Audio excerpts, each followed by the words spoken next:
Alrighty. You know, I've never ever documented repairing any of these DeWalt tools.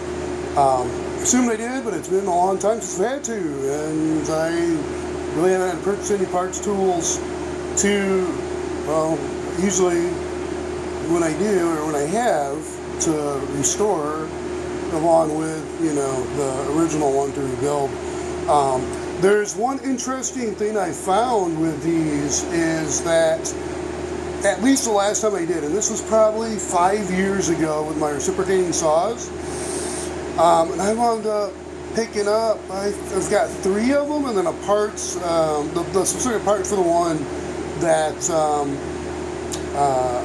the original one that broke down. And this is back when I was off the grid, and I first started getting into the DeWalt tools.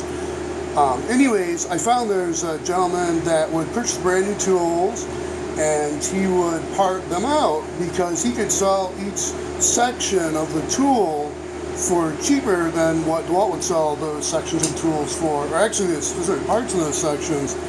So anyways, this is the DCF899H, and excellent impact. Man, it's been a luxury having this.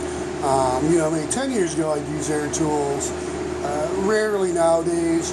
But I found myself when I was working on the 130, very much thinking maybe I'll do that. But it was, you know, take it's a little ingenuity.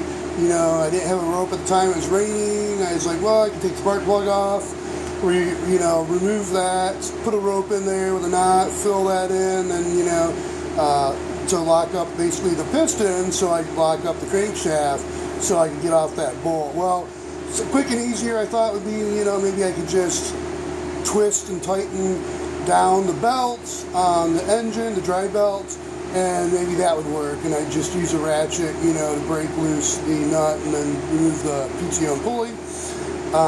Said, okay, let's see, when you think about this, it's a little more challenging to keep that belt from moving, so I want to get a breaker bar for cement, and twist the belt, and then pry it on that, vice grips to pinch the belt around the breaker bar so it just wouldn't move, because it was wanting to move, and you know, long story short, probably would have been quicker just getting a piece of rope and putting it down and taking the spark plug off and all that, but anyways, I did it, so, and you know, it worked. But not having this tool was definitely something that a luxury that you know, that didn't save time, but having it saves time. So I'm going to be disassembling this. I'll try to document. And anyways, where I'm at is not operating when I pull the trigger. The only thing that is functioning is the LED. So I got to read into this, and you'll be seeing a video coming up on that. All right. Be safe. Stay healthy until next time. Bye for now.